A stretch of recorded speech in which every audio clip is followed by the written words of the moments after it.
ये लाइट की वजह से इसको यहाँ पर लेना पड़ा, वो पहले आगे था वो। आ जाइए वहाँ।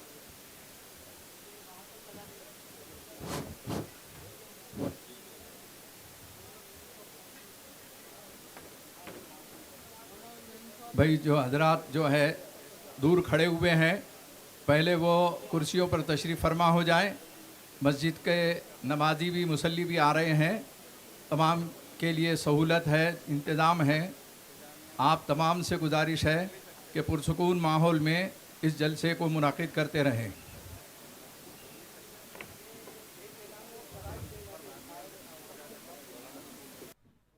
कुरान पाक की तिलावत हो रही, अदब से सुनिए। स्टेज पे आवाज़ बंद करा दें। अऊज़ु बिल्लाहि मिनश शैतानिर रजीम।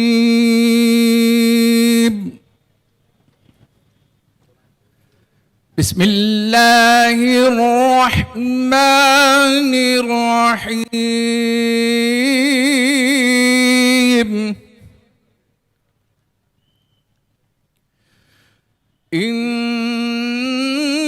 इन्नहु यअलमुल जहर मिनल क़ौलि व यअलमु मा तक्तुमून। वइन अदरी लअल्लहु फितनतुल लकुम व मताउन इला हीन। क़ाल रब्बि इह्कुम बिल्हक़् वरब्बुनर रहमानुल मुस्तआनु अला मा तसिफून।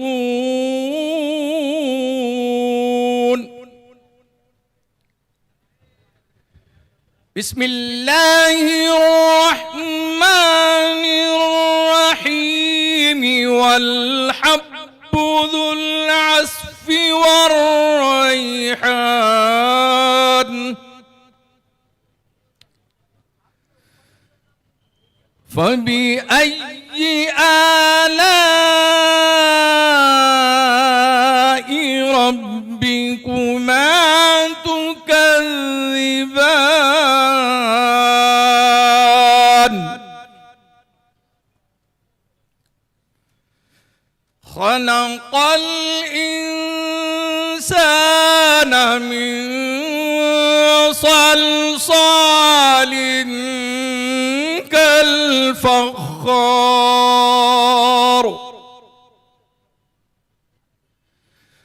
वखलक़ल जन्न मिन मारिजिम मिन नार। फबिअय्यि आलाइ रब्बिकुमा तुकज़्ज़िबान।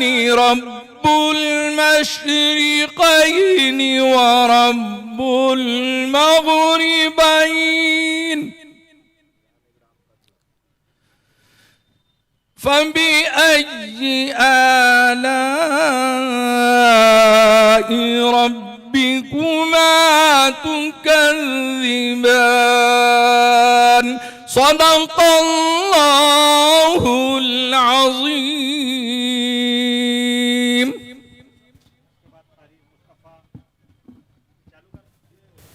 इसके बाद कारी मुस्तफ़ा मिफ्ताही साहब तराना पेश करेंगे। हाँ, जो हजरात इधर पीछे दीवार पर बैठे हैं, इधर कुर्सियां खाली हैं, आप लोग अंदर आकर बैठ जाएं। जो पीछे की तरफ भी जो मजमा खड़ा है, उनसे दरखास्त है कि सीधे तरफ सिर्फ सामने के हिस्से में ख़वातीन का इंतज़ाम है, पीछे के कुर्सियां मर्दों के लिए हैं, आप यहाँ पर आकर कुर्सियों को पुर फरमाएं।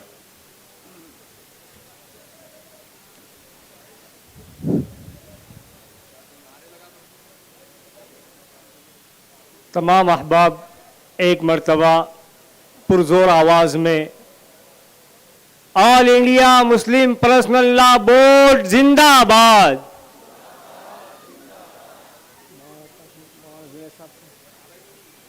All India Muslim personal law board जिंदाबाद।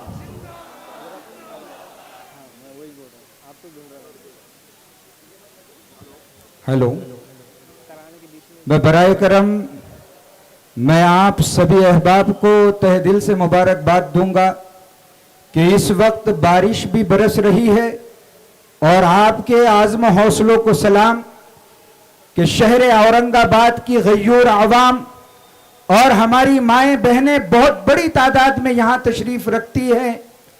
अल्लाह से दुआ गो हूं वो आप तमाम को दुनिया व आखिरत में इसका बेहतरीन बदला नसीब फरमाएं।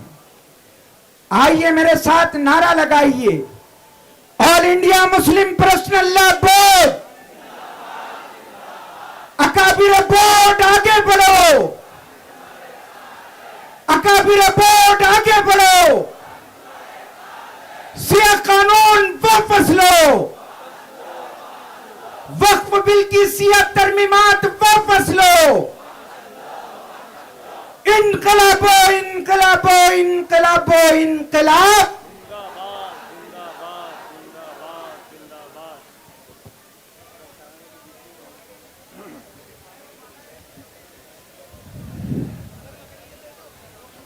हर एक मोमिन के दिल की है सदा मुस्लिम पर्सनल लॉ, हर एक मोमिन के दिल की है सदा मुस्लिम पर्सनल लॉ, न बदला है न बदलेगा मेरा मुस्लिम पर्सनल लॉ, हर एक मोमिन के दिल की है सदा मुस्लिम पर्सनल लॉ, न बदला है न बदलेगा मेरा मुस्लिम पर्सनल लॉ। बहुत कुव्वत से रखो थाम कर इस्लाम का परचम, चलो रब की शरीयत पर जमाना हो भले बरहम, यही कानून कुदरत है यही आका की चाहत भी, इसी राह पर तुम्हें चलकर मिलेगी कल को जन्नत भी, हर एक मोमिन के दिल की है सदा मुस्लिम पर्सनल लॉ, न बदला है न बदलेगा मेरा मुस्लिम पर्सनल लॉ, न बदला है न बदलेगा मेरा मुस्लिम पर्सनल लॉ। माशाल्लाह बहुत बहुत शानदार तरीके पर पढ़ रहे हैं हमारे मौलाना साहब। लेकिन कसीर आ रहा है माशाल्लाह, मस्जिद से लौट रहे हैं नमाजी। मेरी दरख्वास्त है कि आपकी बाईं तरफ यानी हय्या अलल फलाह की तरफ बहुत सारी जगह खाली है, बहुत सारी कुर्सियां खाली है। आपकी कसरत से आमद बता रही कि कुर्सियां नाकाफ़ी होने वाली है, लिहाजा हमारे वॉलंटियर से दरख्वास्त है कि वो फिलफौर बहुत तुंदही के साथ, तेज़ रफ्तारी के साथ, फास्टली इस तमाम मजमे को इधर के लिए गाइड करें। यानी आप जो स्टेज की तरफ है तो आपकी लेफ्ट साइड में बहुत सारी कुर्सियां खाली है, पुरवकार तरीके से अमन व शांति के साथ उन कुर्सियों को पुर करें। और मेन गेट से हमारे वॉलंटियर्स वहीं से मजमे को इधर की तरफ डाइवर्ट करें प्लीज़, और इत्मीनान और सुकून के साथ पूरे इसको सुनिए। और यहाँ से जो मजमा जो एक तरह से यहाँ पर एक तरह से ट्रैफिक हो रहा है, तो उनसे दरख्वास्त है कि नौजवान बच्चे इत्मीनान के साथ ये प्ले कार्ड्स लें और वहाँ से जो मजमा है उसको वहाँ से डाइवर्ट करते हुए इधर रहनुमा करें। माशाल्लाह। तलब वो देख है हमको न चाहत है हुकूमत की, हमें तो फिक्र है हर आन बस अपने शरीयत की, तुम यकसा हुक्म नाफिज कर नहीं सकते हो भारत में, लुटा देंगे हम अपनी जान भी राह शरीयत में, हर एक मोमिन के दिल की है सदा मुस्लिम पर्सनल्ला, न बदला है न बदलेगा मेरा मुस्लिम पर्सनल्ला, न बदला है न बदलेगा मेरा मुस्लिम पर्सनल्ला। कमी आई ना आएगी कभी हम सब के ईमान में, हुकूमत खुद ब खुद उड़ जाएगी ईमान के तूफान में। ये भारत देश है अपना इसे फिर से सजाएंगे, इसे सोने की चिड़िया देखना फिर से बनाएंगे। हर एक मोमिन के दिल की है सदा मुस्लिम पर्सनल्ला, न बदला है न बदलेगा मेरा मुस्लिम पर्सनल्ला, न बदला है न बदलेगा मेरा मुस्लिम पर्सनल्ला।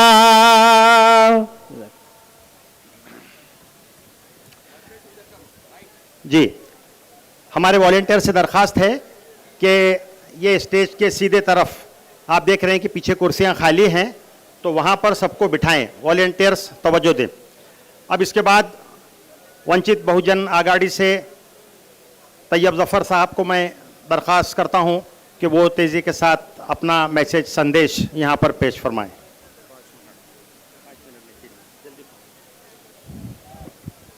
अस्सलाम वालेकुम वरहमतुल्लाहि वबरकातुहू। शहनशीन पे तशरीफ़ फरमा मुस्लिम पर्सनल लॉ बोर्ड के तमाम जिम्मेदारान, शहर की सियासी, समाजी, मिली, मजहबी तमाम शख्सियात, और मेरे सामने बारिश के मौसम में ये मजमा इस बात की दलील है, इस बात की गवाही है कि हालात कैसे भी हो, मामलात कैसे भी हो, मुसलमान न किसी से रुका है न किसी से रुकेगा। मैं आप तमाम से कहता हूं, ये पहले से लेके आखिर तक जितने लोग अभी भी शोर मचा रहे हैं, हम सब एक आवाज में आवाज मिलाए और इस मुल्क की हुकूमत को ये बताए कि जो तौर है दुनिया का उसी तौर से बोलो, जो तौर है दुनिया का उसी तौर से बोलो।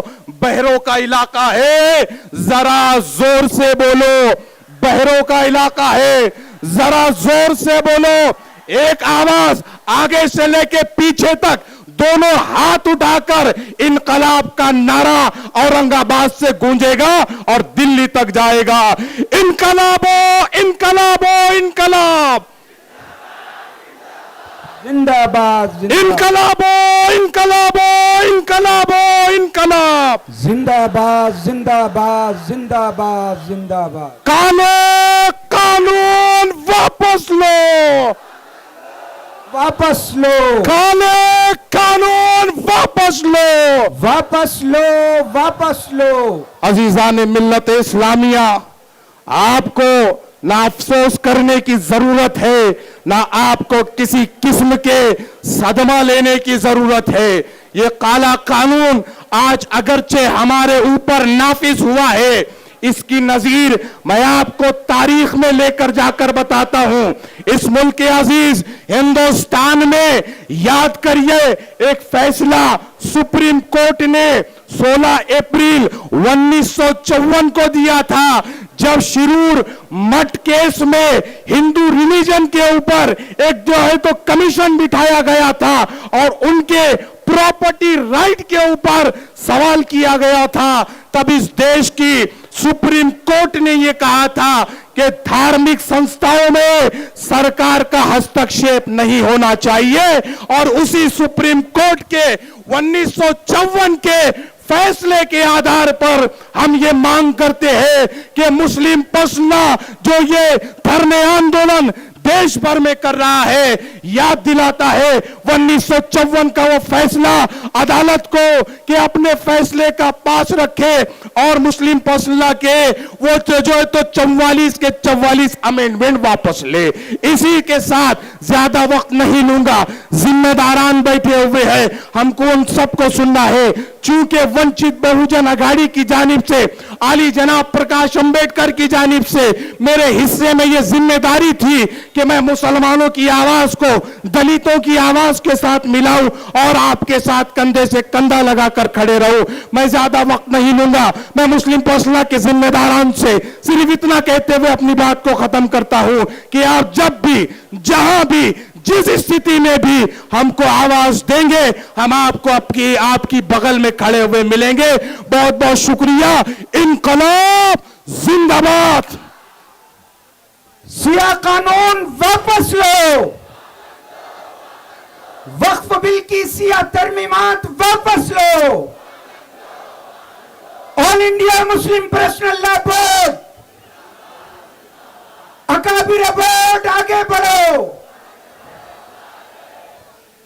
देखिए, वॉलंटियर से दरखास्त है कि ये पीछे जो कुर्सियां खाली हैं वो मर्दों के लिए ही हैं। अभी भी ऐसी गलतफहमी हो रही है कि शायद खवातीन के लिए, खवातीन सिर्फ सामने रहेगी। तो पीछे जो कुर्सियां खाली हैं पूरे मजमे को आप उधर डाइवर्ट कीजिए और वो पीछे की कुर्सियां फिलअप कर लीजिए। हे आपलं जे आपण जे इथं उभा आहोत वक्फ ऍक्ट 2025च्या विरोधात, इथं आपल्याला अनेक संघटनांचा पाठिंबा आहे। ही फार महत्त्वाची गोष्ट आहे। आता मी आमंत्रित करतो इंजिनियर विश्वजित गोणारकर साहेब यांना। ते बुद्धिस्ट इंटरनॅशनल नेटवर्कचे ते राज्य सहसचिव आहेत आणि त्यांनी अगदी थोडक्यामध्ये याचं मनोगत व्यक्त करावं आणि आपला पाठिंबा आणि सपोर्ट इथं डिक्लेअर करावा।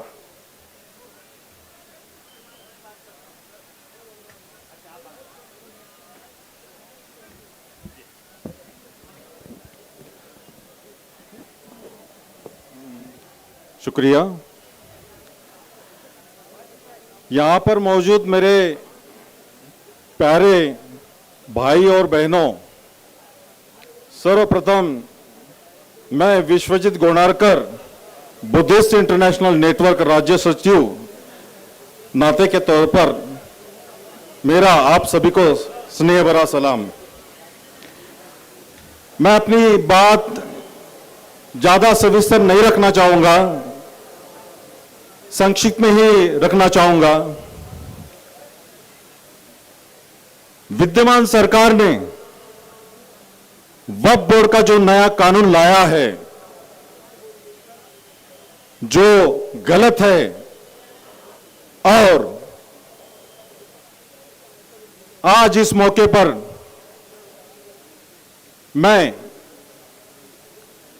काले कपड़े पहनकर उपस्थित हूं, ब्लैक ड्रेस। आपकी ताली अगर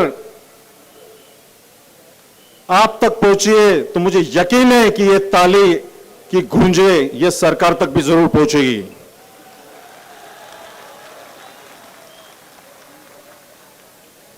ये जो कानून लाया गया है, जब हम कमिश्नर ऑफिस पर निवेदन देने गए थे तो यहां पर, जैसा यहां पर मीडिया मौजूद है, उस वक्त वहां पर भी था, तो वहां पर मीडिया की बाइट मेरी भी ली गई थी। तो मैंने वहां पर जो बात रखी थी वह यहां पर दोहराना चाहूंगा।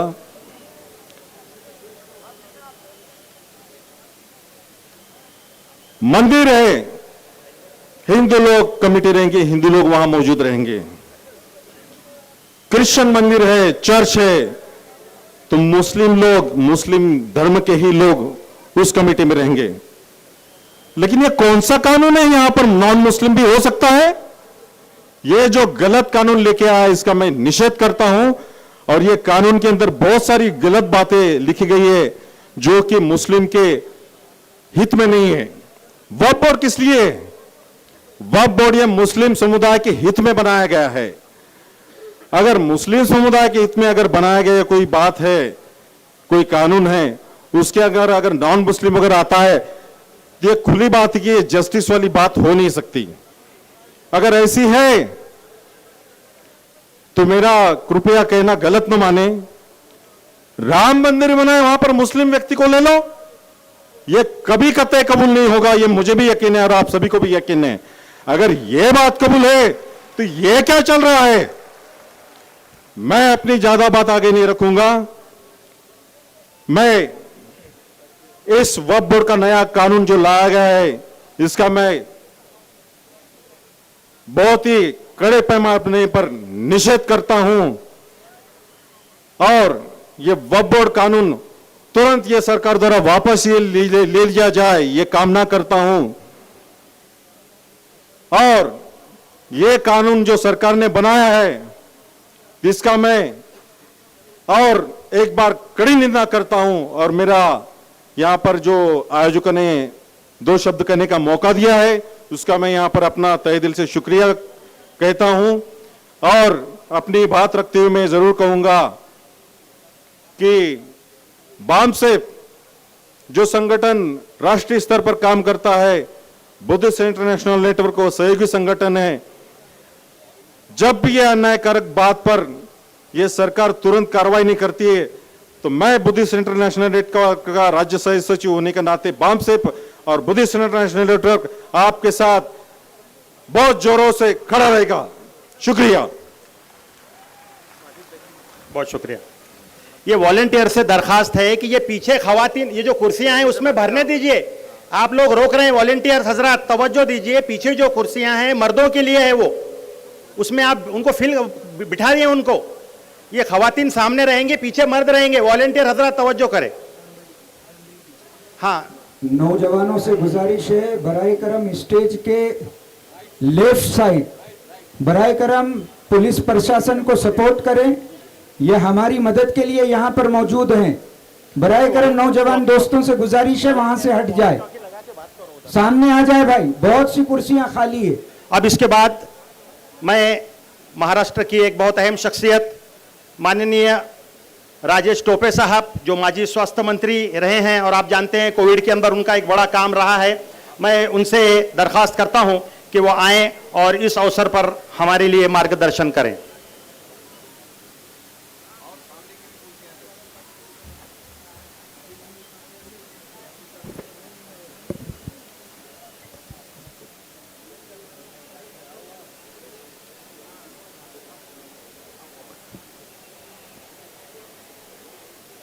मंजलिस पर उपस्थित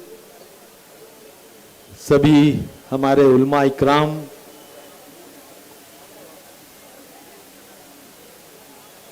सदर मजलिस, हमारे सभी मुफ्ती साहब, जो दिल्ली से भी कई लोग यहाँ पर आए हैं, और उपस्थित सभी हाजिराने मजलिस,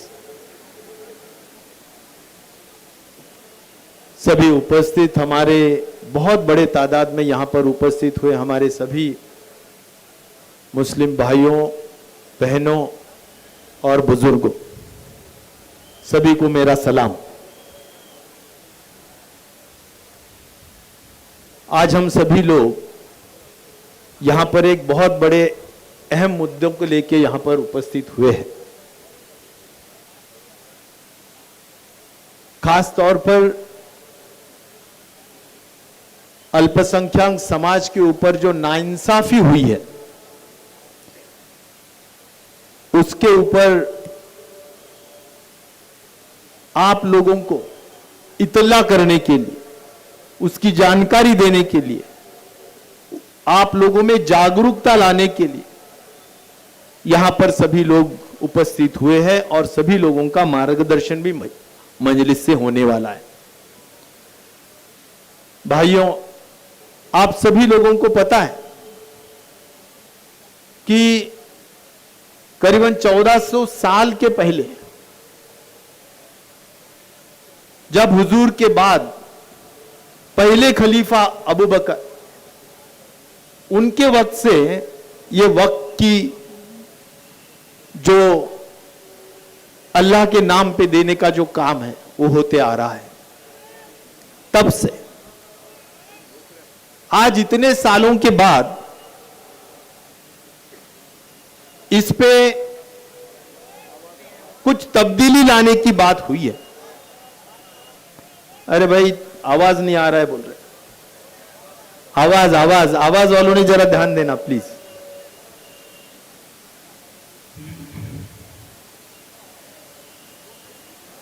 हेलो हेलो, आ रहा है? आ रहा है?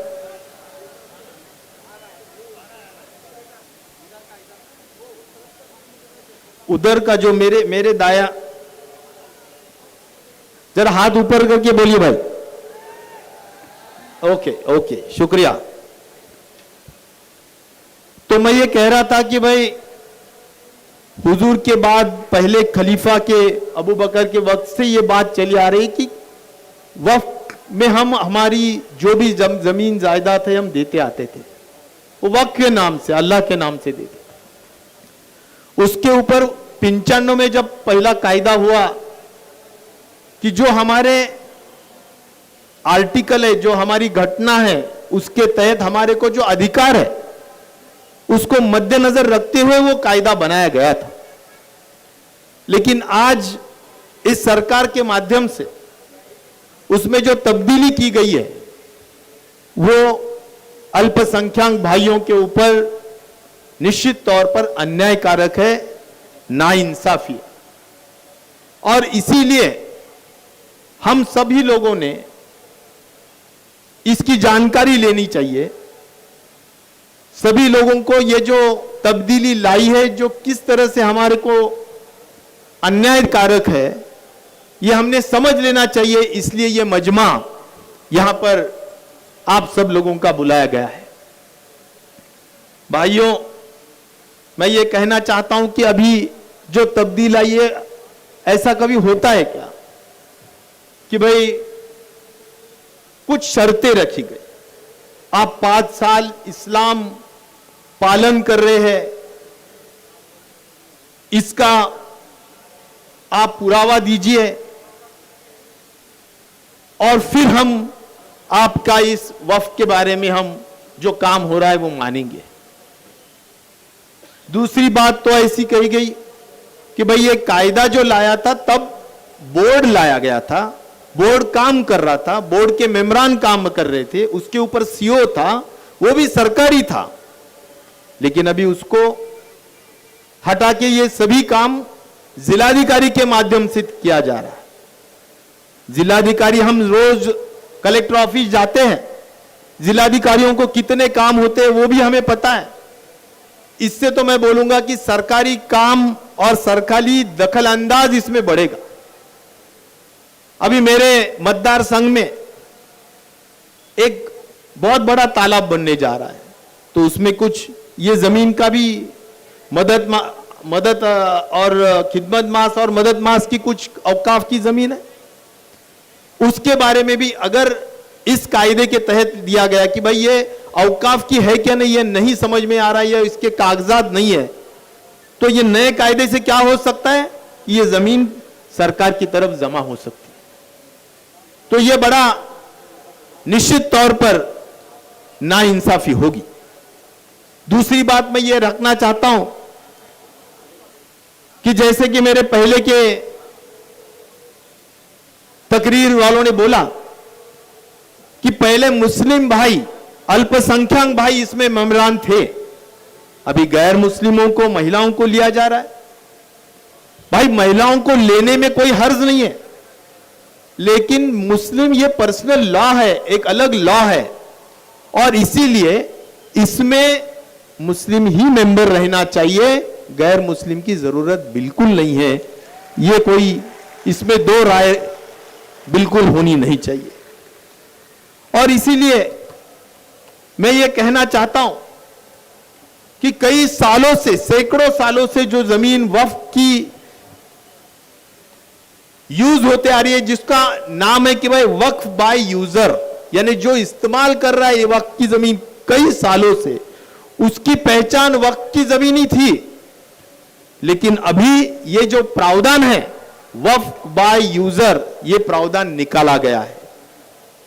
ये तो बहुत ही बड़ी अन्यायकारक बात है, और इससे कई मालिकानी, यानी हमारी जो मालिक का जो मुद्दे हैं उस पे बहुत बड़े पैमाने पर मुश्किलात पैदा हो सकती है ये प्रावधान निकालने के वजह से। और इसीलिए इस टाइप के जो मुद्दे यहां पर लाए हैं, कुछ अनुच्छेद बदले गए हैं, ये बहुत ही अन्यायकारक है। मैं लास्ट में इतना ही कहना चाहूंगा कि इसके वजह से क्या हो रहा है कि संविधान ने जो हमारे को अधिकार दिए हैं, अनुच्छेद 14, 25, 26, 29, 30, ये हमारे आर्टिकल है कि जिससे हमारे को घटना ने, डॉक्टर बाबा साहेब अंबेडकर ने निर्माण की हुई ये जो घटना है, जिसके तहत हमारे को अधिकार मिले हैं, वो अधिकार पे भी आंच आने वाली है। और धार्मिक अधिकार और स्वायत्त अधिकार जो हमारे मुस्लिम भाइयों की है, उसका भी उल्लंघन होने वाला है। और इसलिए हम सभी लोगों ने जागरूक होना जरूरी है। तो मैं बहुत ज्यादा लंबा तकरीर न करते हुए इतना ही कहूंगा कि सुप्रीम कोर्ट ने आज हमें स्टे दिया है, लेकिन सुप्रीम कोर्ट के स्टे से हम समाधान नहीं व्यक्त कर सकते। ये कायदा पीछे लेना चाहिए। हम कई सालों से हम विधानसभा में आप ही के बदौलत काम कर रहे हैं। कायदा जब बनता है तब सभी लोगों का पूरा सबका समझौता होके बनता है। तो मैं ये चाहता हूं कि मुस्लिम समाज के नेताओं को उसमें उनका जो भी विचार है वो ध्यान में लो, उलमाओं का विचार ध्यान में लो, विधि तज्ञों का विचार ध्यान में लो, सभी का सलाह मशवरत करो और उसके बाद एक सही तरीके से ये कायदा लाओ। कायदे ला के उसमें अच्छी तरह से जो हमारे अल्पसंख्यकों के हित का जो बात है जरूर मान्य है, लेकिन अल्पसंख्यकों के जो अहित की बात करेगा वो कायदा हमें बिल्कुल मान्य नहीं रहेगा। इतना ही मैं कहता हूं और सरकार से दरखास्त करता हूं कि निश्चित तौर पर इस कायदे को पीछे लेने के लिए, इस कानून को पीछे लेने के लिए काम करिए। और हम तब तक मेहनत करते रहेंगे, ये कायदा कानून पीछे लाके रहेंगे, इंशाअल्लाह हमें जरूर इसमें यश मिलेगा। धन्यवाद। जय हिंद, जय महाराज। नारे तकबीर, नारे तकबीर। All India Muslim personal law board. जी जी, हमारे लिए ये बहुत खुशी की बात है, राजेश टोपे साहब ने आपके सामने बात रखी है। और इसी तरीके से हमारे पास मुख्तलिफ धर्म गुरु भी यहाँ पर तशरीफ़ ला चुके हैं, मुख्तलिफ समाज का रिप्रेजेंटेशन यहाँ पर है।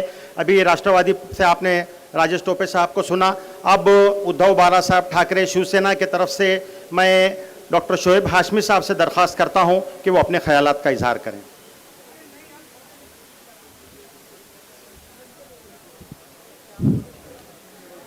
नारे तकबीर, नारे तकबीर, नारे तकबीर। मैंने ये नारा अपनी तकरीर में जोश भरने के लिए नहीं, बल्कि इस बात का एहसास दिलाने के लिए और ये गवाही के लिए दिया हूं कि सबसे बड़ी ज़ात सिर्फ अल्लाह ही की है। और बेशक हम जितने लोग यहाँ मौजूद हैं इस बात का इतराफ़ करते हैं कि सबसे बड़ी ज़ात अल्लाह की है, ना उसका कोई है, ना वो किसी से पैदा हुआ है, ना उसने किसी को पैदा किया है, वो बेगर्ज है। बिस्मिल्लाहिर्रहमानिर्रहीम। स्टेज पर तशरीफ़ फरमा मौजूद हाज़रीन, सदर जलसा, तमाम सियासी शख्सियात, अकाबरीन और मेरे सामने सुनने वाले हज़ारों सर ख़वातीन, बहनें, बेटियों और जहाँ जहाँ तक हमारी आवाज़ पहुँच रही है, आज का यह अज़ीमुश्शान इजलास अल्हम्दुलिल्लाह कामयाब हो चुका है। यहाँ की मौजूद जितनी तादाद है ये इस बात की गवाही है कि हमारी आवाज़ें महाराष्ट्र की सरकार और महाराष्ट्र के साथ साथ दिल्ली की सरकार तक पहुँच चुकी है। अल्हम्दुलिल्लाह अल्लाह का बहुत बड़ा कर्म है कि हमने all India Muslim personal law board की रहनुमाई में इतने बड़े प्रोग्राम के अंदर शिरकत फरमाई और मैं शुक्रगुजार हूँ इस स्टेज का कि उन्होंने मुझे ये मौका दिया है कि मैं आपके साथ बात कर सकूं। जिस तरह से अभी मुझसे पहले हमारे x health minister Rajesh Tope साहब ने सारी तफसील बताई, सारी टेक्निकल बातें की है, तो उन बात को ना दोहराते हुए मैं एक दो तीन बातें आपके सामने रखूंगा। एक बात यह है कि जब कुछ साल पहले ये भाजपा की सरकार हिंदुस्तान में बनी थी, उसके बाद से ही इस सरकार ने ये कोशिश शुरू कर दी है कि हमारे मुल्क में अगर उनको हुकूमत करना है तो हिंदू और मुसलमान इन दोनों के बीच में जब तक तफरीक नहीं फैलाई जाएगी, जब तक इन दोनों मज़ाहिब के बीच में झगड़ा नहीं कराया जाएगा, तब तक भाजपा और उनके सहयोगी पार्टियां यहां हुकूमत नहीं कर सकती है। जिस तरह से कुछ पार्टियां जो इंडिया अलायंस में शामिल हुई थी, जिसको हम सेकुलर पार्टीज कहते हैं, आपने देखा होगा कि जब वक्फ बोर्ड की तरमीम के खिलाफ वोट डालने का मौका आया तो हमारी इंडिया अलायंस पार्टी के 232 वोट्स पार्लियामेंट में डाले गए, जिसमें शिवसेना पार्टी के 9 एमपीज भी थे, राष्ट्रवादी पार्टीज के एमपीज भी थे, कांग्रेस के भी थे, और तमाम पार्टीज के एमपीज जो राज्यसभा में भी है, उन लोगों ने भी इस बिल की मुखालिफत भरपूर अंदाज में की है। हमारे तमाम सियासी पार्टीज के कायदीन, जितने भी सीनियर पार्टी के कायदीन है, उनका ये ठोस मौक़िफ़ है कि हम ये बिल हरगिज़ चलने नहीं देंगे। कोशिश तो की गई थी कि पास भी नहीं होने देंगे, लेकिन बदकिस्मती से हमारा नंबर कम था और हम बहुत थोड़े नंबर से चूके। लेकिन इंशाअल्लाह अब कोर्ट ने भी इस पर स्टे दिया है, तो हम पूरी कोशिश ये करेंगे कि आगे जितना हो सका हम इसकी ये तायीद करें कि ये काला कानून रद्द किया जाए। और जो मूवमेंट औरंगाबाद में अब चल रही है, जिस तरह all India Muslim personal law board के परचम तले हम लोग ने ये इजलास मुनक़िद किया है, जब तक ये काला कानून वापस नहीं होगा तब तक हम ये मूवमेंट चलाते रहेंगे इंशाअल्लाह, और इसमें किसी किस्म की कोई कमी नहीं आने देंगे। बस मैं एक बात कहना चाहूँगा अपनी तकरीर ख़त्म करने से पहले, ये मुश्किल भी चली जाएगी और मंजिल भी मिल जाएगी। ये मुश्किल भी चली जाएगी और मंजिल भी चली जाएगी। जो ज़ात यहाँ तक ले आई वो आगे भी ले जाएगी। अल्लाह ताला ने हमें यहाँ तक पहुँचाया है। अल्लाह का बहुत बड़ा शुक्र है कि उसने हमें सबसे पहले तो अशरफुल मखलूक़ात बनाकर पैदा किया और हमें ईमान वाले घर में पैदा किया। आप सिर्फ इस बात का यकीन रखें कि बहुत ज़्यादा ताकतवर फ़िरऔन जो अपनी ताकत पर इतराता था और बहुत घमंड करता था, अल्लाह ने उसको पानी में डुबोकर मार दिया। और शद्दाद जिसने इस दुनिया पर जन्नत को बनाने का दावा किया था, वो सिर्फ एक मच्छर के नाक में जाने के है। आज के फ़िरऔन और शद्दाद जो ये सोचते हैं कि वो कभी ख़त्म नहीं होने वाले हैं, तो वो इस बात को याद रखें और आप लोग भी इस बात को याद रखें कि ज़रूर वो लोग ख़त्म हो जाएंगे। ये अंधेरा भी छटेगा और इंशाअल्लाह एक दिन उजाला और नया आगाज़ होगा। इतना कहकर मैं अपनी जगह लेता हूँ। अल्लाह हाफिज़।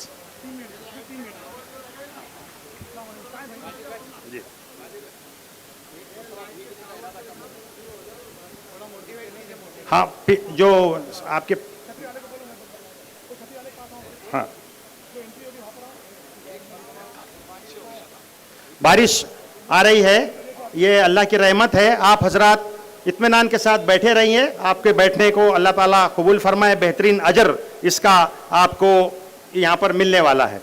इसके बाद मैं डॉक्टर बालचंद्र कांगो साहब से दरख्वास्त करता हूँ, भारतीय कम्युनिस्ट पार्टी के आप पदाधिकारी हैं, सेंट्रल ब्यूरो के मेंबर हैं और दिल्ली से खास करके यहाँ पर आप आए हैं, तो मैं उनसे रिक्वेस्ट करता हूँ कि वो अपने ख्यालात का इजहार करें।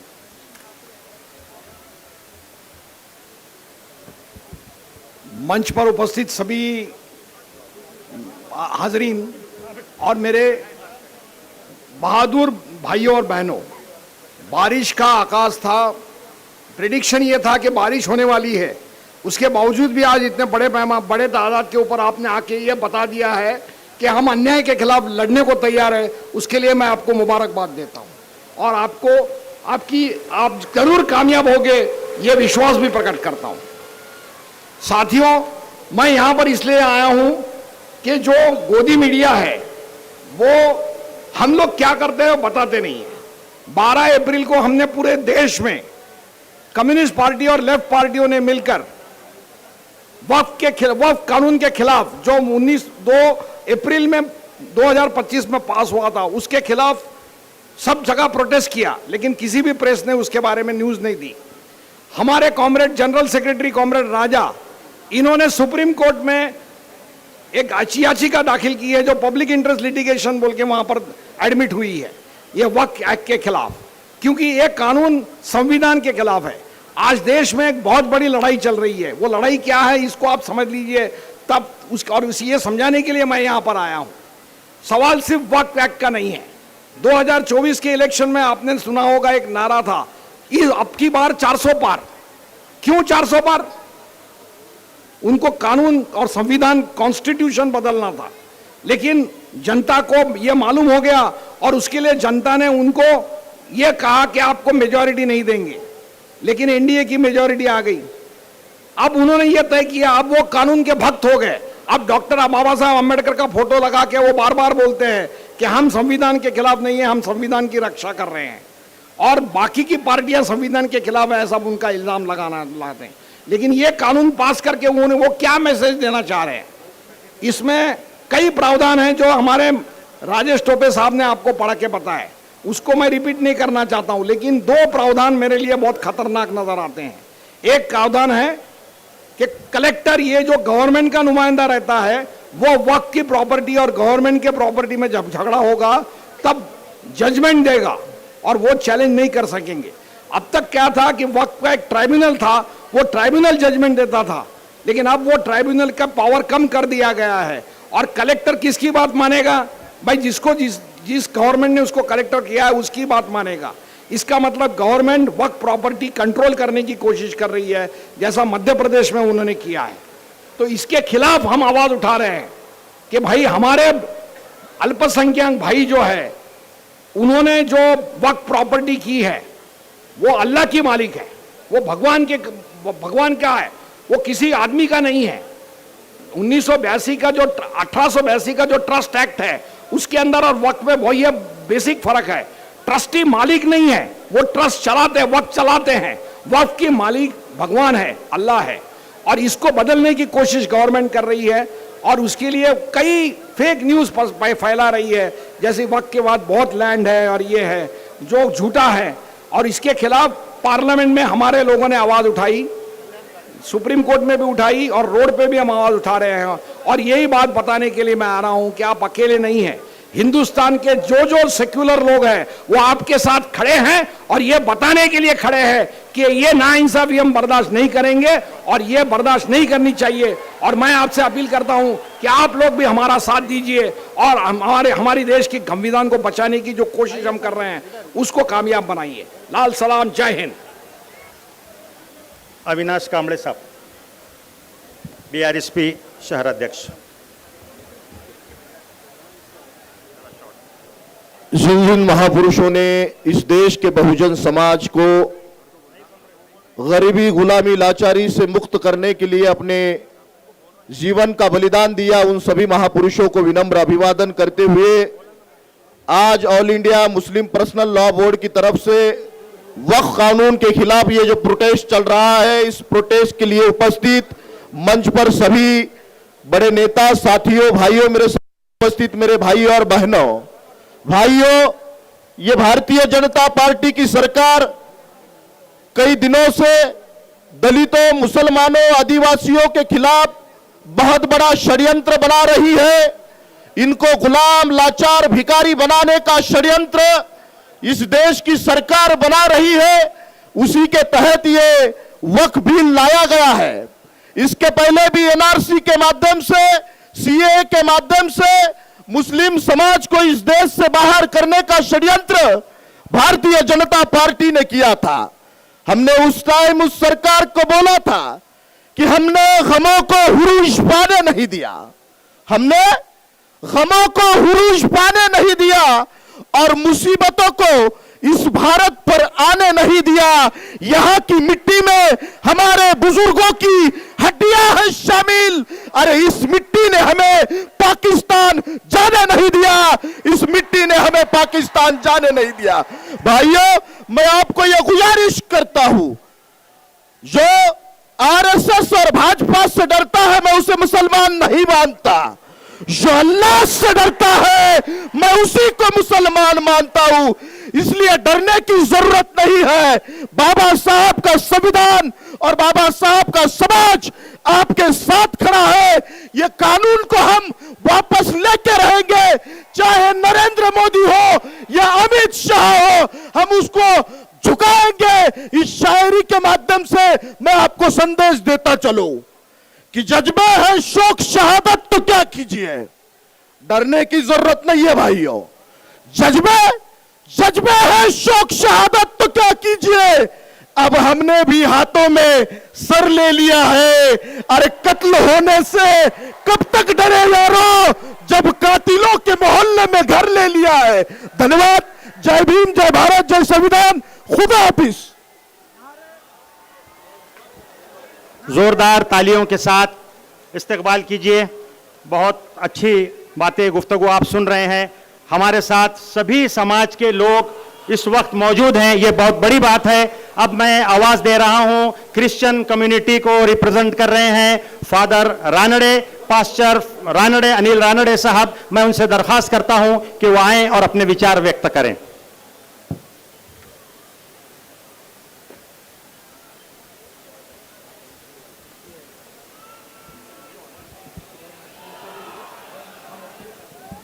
मैं व्यासपीठ पे बैठे हुए सभी का शुक्रगुजार हूँ। आज के खास अवसर पर विशेषतः हम सब जन जो इकट्ठा हुए हैं, सबको पता है कि धार्मिक हक के लिए और वक्त का कायदा 2025 के विरोध में हम हैं, और उसके लिए क्रिश्चियन समाज इस सब बातों के लिए पाठिंबा दे रहा है। हमारा उन सब भाइयों के लिए पाठिंबा है, ऐसा हम जाहिर करते हैं, जाहिरी पाठिंबा हम प्रकट करते हैं।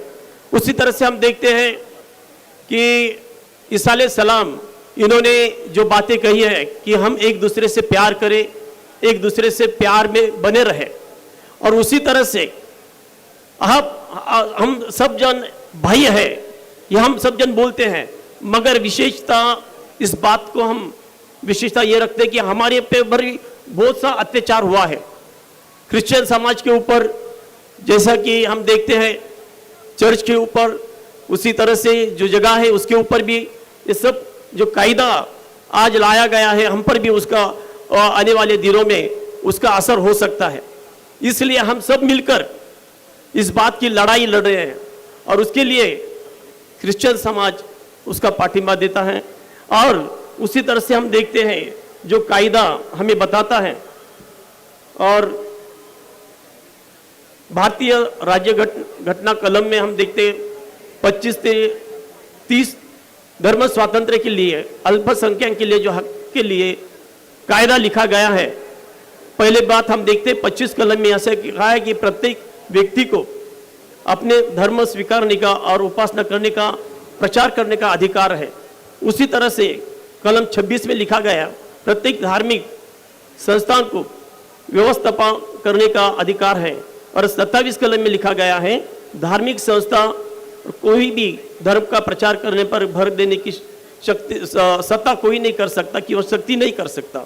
उसी तरह से हमारे भी जो कुछ अलग अलग जगह पर वक्फ के जैसे जमीन है, जायदाद है, उसके ऊपर भी ऐसे अत्याचार आने वाले दिनों में हो सकते हैं।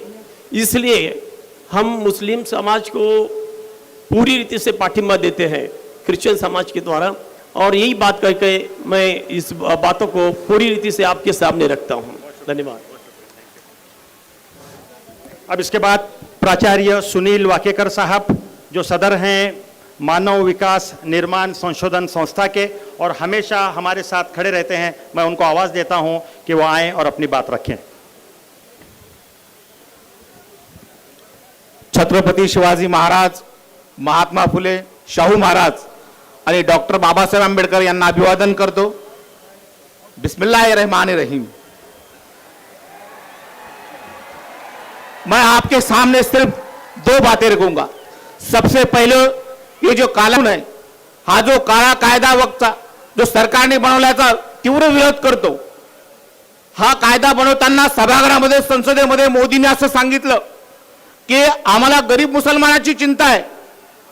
माझे इथं मौलाना इक्बाल अन्सारी साहेब बसलेले, त्यांना अशी विनंती आहे की मोदीजी आणि शहाला जर गरीबाचं भलं करायचंय, कायद्यात ट्रस्टी व्हायचंय, तर त्यांनी अगोदर सगळ्यात अगोदर इस्लाम कबूल करावा। ये सब लोग आपका स्वागत कर रहे हैं, मोदी जी और शाह।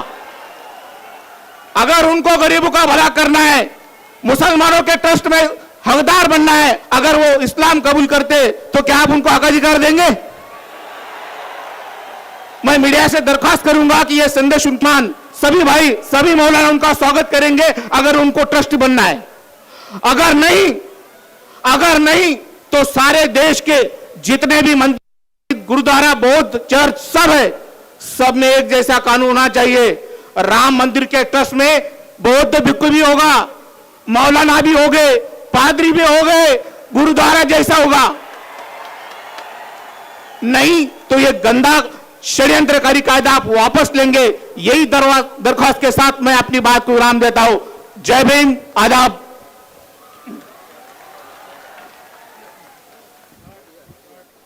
अब इसके बाद गोरखनाथ बेताल साहब, राष्ट्रीय महासचिव बामसेफ, जो भी दिल्ली से तशरीफ लाए हैं, मैं उनसे भी दरख्वास्त करता हूं कि वो अपने ख्यालात का इजहार करें। गोरखनाथ बेताल साहब।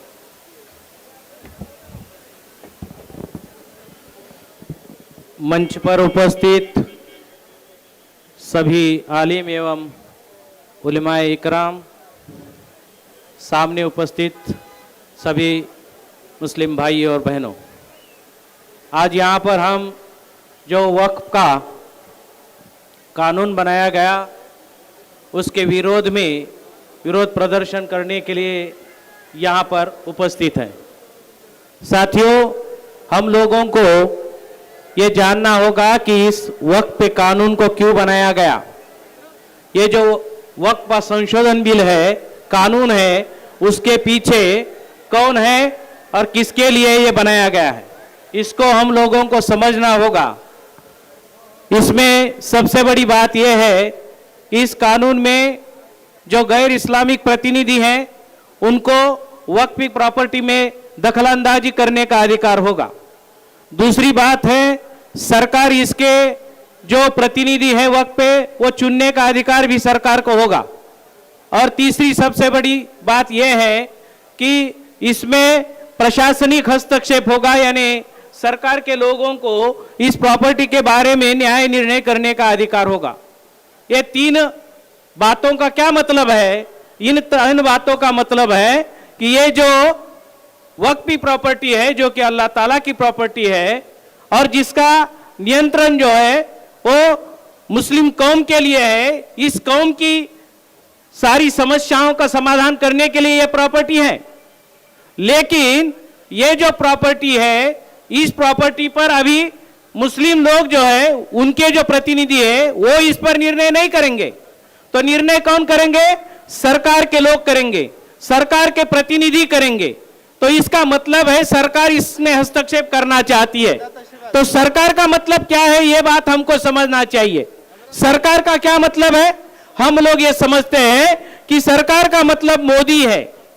हम लोग ये समझते हैं कि सरकार का मतलब प्रधानमंत्री है। लेकिन हम लोगों को इस बात को समझना होगा कि मोदी सरकार नहीं है, ना ही मोदी प्रधानमंत्री है।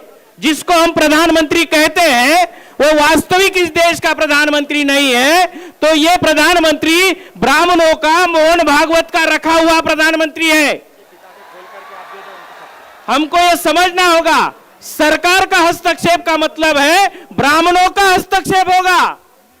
तो ब्राह्मण लोग जो इस देश के हुक्मरान बन चुके हैं 1947 के बाद, अब मोदी प्रधानमंत्री नहीं है। जैसे खेत में किसान जो है, वो किसान यहां पर बुझगावना खड़ा करता है वो लोगों को बताने, वो पंछियों को हटाने के लिए, तो इसी तरीके से मोदी को ब्राह्मणों ने बुझगावने की तरह खड़ा किया हुआ प्रधानमंत्री है। तो मेश्राम साहब हमेशा कहते हैं ये जो प्रधानमंत्री है नरेंद्र मोदी है, ये नरेंद्र मोदी नहीं है, नरेंद्र बुझगावने है। ये 56 इंच वाला नहीं है। उसके सारे निर्णय जो है ब्राह्मणों के द्वारा किए जाते हैं। तो ब्राह्मण क्यों करते हैं ऐसा निर्णय, यह भी हमको इतिहास में जाके समझना होगा।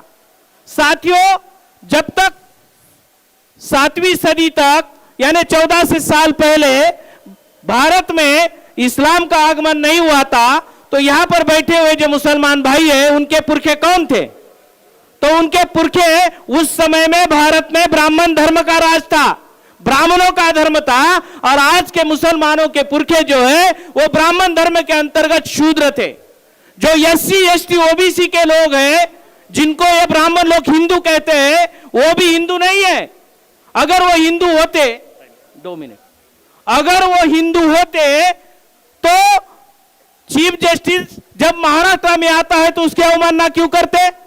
अगर वो हिंदू होते SC ST OBC के लोग तो उनको राम मंदिर के ट्रस्ट में भी लिया जाता, लेकिन किसी भी ये OBC को लड़ने के लिए लिया, लेकिन उनको राम मंदिर के ट्रस्ट में किसी भी SC ST OBC को नहीं लिया। तो ये जो SC ST OBC के लोग हैं, ब्राह्मण धर्म के आधार पर उनको शूद्र माना गया है। तो SC ST OBC के लोग शूद्र है, मुसलमान भी उनके पुरखों के आधार पर शूद्र है।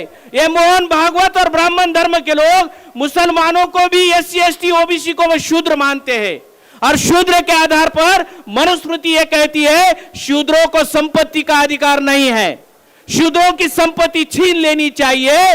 तो आज का जो ब्राह्मण धर्म का, भागवत धर्म का जो यहाँ पर शासन है, वो मुसलमानों को मनुष्य हक अधिकारों से वंचित करना चाहता है, संपत्ति से वंचित करना चाहता है। वक्फ कानून क्या है? वक्फ कानून है संपत्ति से मुसलमानों को बेदखल करना, उनकी संपत्ति को छीनना। ऐसा कानून वो क्यों बना पाए? 1 मिनट में आप लोगों को मैं समझाना चाहूंगा। इसके 2 कारण हैं। एक तो भारत के मुसलमानों को आज के तारीख में लोकतंत्र तो है, लेकिन वास्तविक लोकतंत्र नहीं, ब्राह्मण तंत्र है, ब्राह्मणों का राज है। हम सभी लोगों को लोकतंत्र से बेदखल किया गया है। किसी भी भारत में 20% मुसलमानों का वोट है, वोट होने के बाद भी उनका केवल 10 पार्लियामेंट में मेंबर है, 10। 1991 में 100 थे। आज वो पार्लियामेंट में कानून का विरोध कर सकते थे, लेकिन कर नहीं पाए, उतनी शक्ति नहीं है। क्यों नहीं है? क्योंकि उनके मेंबर वहां पर नहीं है। क्यों नहीं है? गुलाम है। गुलाम होने ब्राह्मणों ने इस देश में ईवीएम के आधार पर ईवीएम लागू करते हुए हमारे सभी के वोटों के अधिकार को प्रभावहीन कर दिया है, 0 कर दिया है। हमें वोटों का अधिकार नहीं तो काहे का लोकतंत्र है?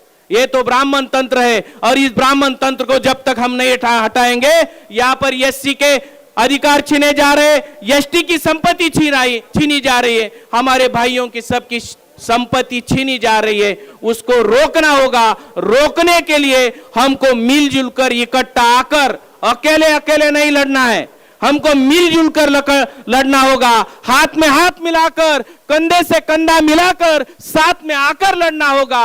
हम बामसेब की ओर से 9 अप्रैल को इसी कानून का विरोध करने के लिए 300 जिलों में है, 1 जुलाई को किए। मैं आप लोगों को केवल ये अपील करना चाहता हूं कि हम लोग इकट्ठा आए और इस व्यवस्था का विरोध करें। कानून का विरोध करने के लिए हम सब आपके साथ खड़े हुए हैं। इसका विरोध करने के लिए हम पूरी ताकत के साथ संगठन की ओर से विरोध करते हैं। आपने मेरा सुना, इसलिए धन्यवाद साथी। मोअज़्ज़ज़ दोस्तों और मेरी माओ बहनों, अभी हम लोग यहां पर नारा लगाएंगे। आपको अपने हाथ में जो प्ले कार्ड है उसको बुलंद करना है और एक लफ्ज जबान से कहना है, आओ हमारे वक्फ बचाने निकले हैं, आओ हमारे साथ चलो, जज्बों को जलाने निकले हैं, आओ हमारे साथ चलो, जुल्मत को मिटाने निकले हैं, आओ हमारे साथ चलो, मस्जिदों को बचाने निकले हैं, आओ हमारे साथ चलो, देश को बताने निकले हैं, आओ हमारे साथ चलो, हम चोरों को डराने निकले हैं, आओ हमारे साथ चलो। नारे तकबीर, अल्लाहु अकबर, नारे तकबीर, अल्लाहु Akbar, all India Muslim personal board जिंदाबाद जिंदाबाद, अकाबिर बोर्ड आगे बढ़ो, हम तुम्हारे साथ हैं, इनकलाबो इनकलाबो इनकलाबो इनकलाब, जिंदाबाद जिंदाबाद जिंदाबाद जिंदाबाद। अब इसके बाद किताब का इजरा होने जा रहा है। वक्फ एक इबादत है। मैं मोहतरम हजरत मलिक मोहतसिम खान साहब से, बोर्ड के जिम्मेदारों से और हमारे मेहमानों से दरख्वास्त करता हूं कि वो इस किताब का इजरा फरमाएं। और आगे आ जाइए, पूरे दे दीजिए किताब, पीछे भी दे दीजिए।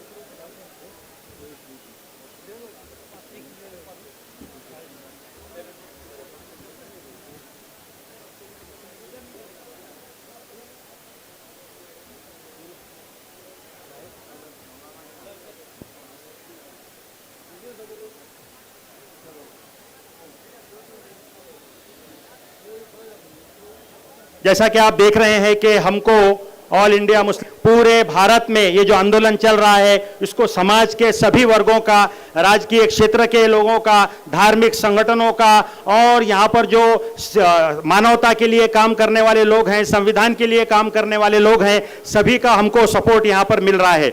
यहाँ पर हरिभक्त परायण निवृत्ति महाराज घोड़के साहब भी आने वाले थे, लेकिन उनके भतीजे का अचानक एक्सीडेंट हो गया तो उन्होंने अभी मैसेज भिजाया है कि मैं यहाँ पर नहीं आ सकता। इसी तरीके से हमारे धनंजय पाटिल साहब मराठा सेवा संघ जैसे यहाँ पर नहीं आ सके।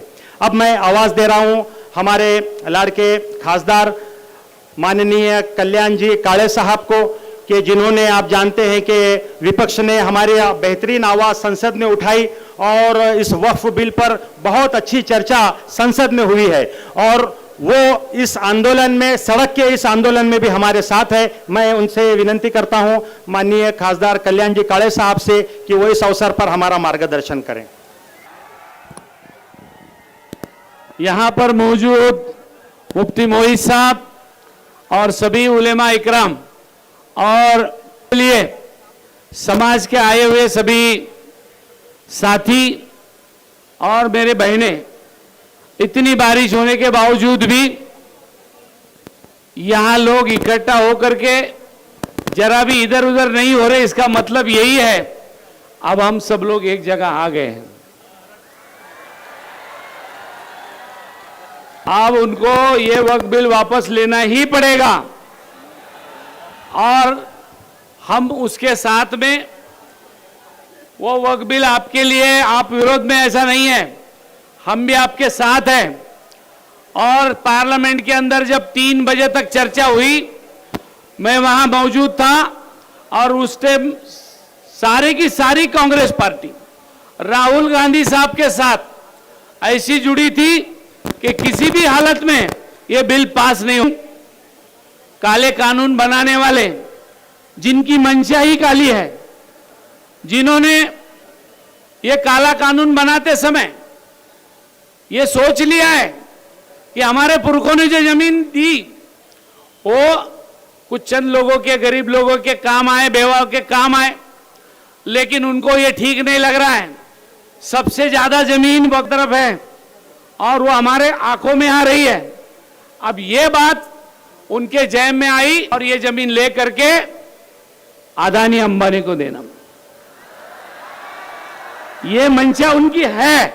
इसलिए आप ये मत समझो कि हम आपके साथ है क्या नहीं, हम आपके साथ डट के हैं और आगे भी रहने वाले हैं। आप इसकी चिंता कि, और मैं अकेला नहीं हूं, पूरी पार्टी पूरी ताकत के साथ आपके साथ में है। क्यों? ये सारी बातें मैं जज्बात में आते हुए नहीं बोल रहा हूं। मैं 15 दिन से घर पे बीमार था, लेकिन जैसा ही मुझे मुफ्ती साहब का फोन आया, हमारे यूसुफ भाई का आया और अपने इलियास किरमानी साहब का आया, मैं बोला मैं किसी भी हालत में शाम में प्रोग्राम में आने वाला हूं, उसमें कोई दो राय नहीं, मैं जरूर आऊंगा।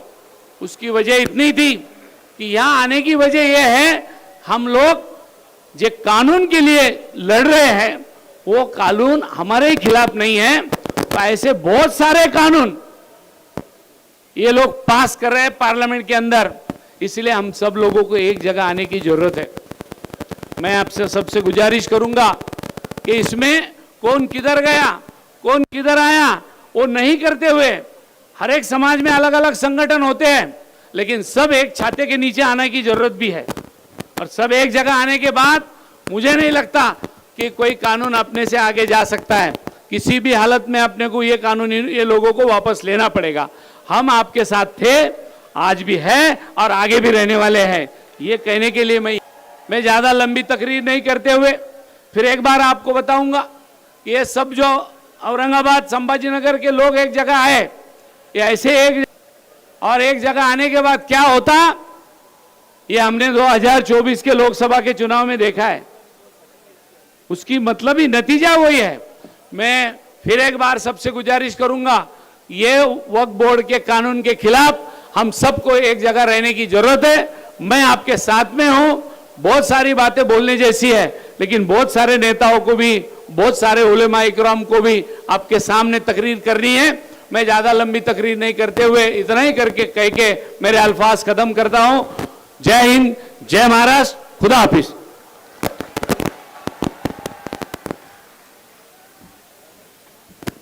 ऐ ला इलाह के वारिस बाकी नहीं है तुझमें, गुफ्तार दिल बराना किरदार काहिराना, तेरी निगाह से दिल सीनों में कांपते थे, खोया गया है तेरा जज्बे कलंदराना।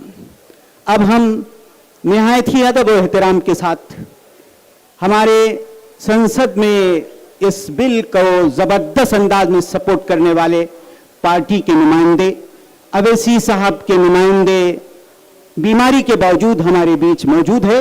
जैसे शिवसेना उद्धव ठाकरे के नुमाइंदे डॉक्टर शोएब साहब ने बहुत बेहतरीन अंदाज में नुमाइंदगी की, हम नासिर सिद्दीकी साहब से दरख्वास्त करते हैं कि अपने ख्यालात का इजहार करें।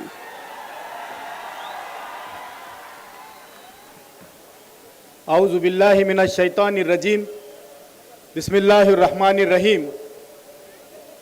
आज इस स्टेज पे तशरीफ फरमा all India Muslim personal law board के तमाम जिम्मेदारान, तमाम सियासी पार्टी के अहदेदारान, सामने बैठे हुए मेरे बुजुर्गों, भाइयों, दोस्तों और मेरी इज्जतदार पर्दा नशीन माओं और बहनों, अस्सलाम वालेकुम रहमतुल्लाहि व बरकातहू। बुजुर्गों, दोस्तों, साथियों, माओं और बहनों, हम बहुत ही एक हसास मामले के ऊपर यहाँ पर जमा हुए हैं और सबसे पहले तो मैं आप तमाम लोगों को मुबारकबाद पेश करता हूं कि ऐसी बारिश के मौके पर कोई यहां से हल नहीं रहा, बल्कि लोगों का आने का सिलसिला और जारी है। इसीलिए मुझे एक शेर याद आया कि जो है वो मंजिलों से सलाम लेते हैं। दोस्तों, आप लोगों को यही बताना चाहता हूं कि वक्फ की जायदादों के लिए जो काला कानून बनाया है, जैसा मौलाना ने अभी कहा, मेरे कायद मोहतरम बैरिस्टर असदुद्दीन अवैसी साहब और तमाम ही दूसरी पार्टियों के जिम्मेदारों ने इसके लिए शिद्दत से लड़ाई लड़ी।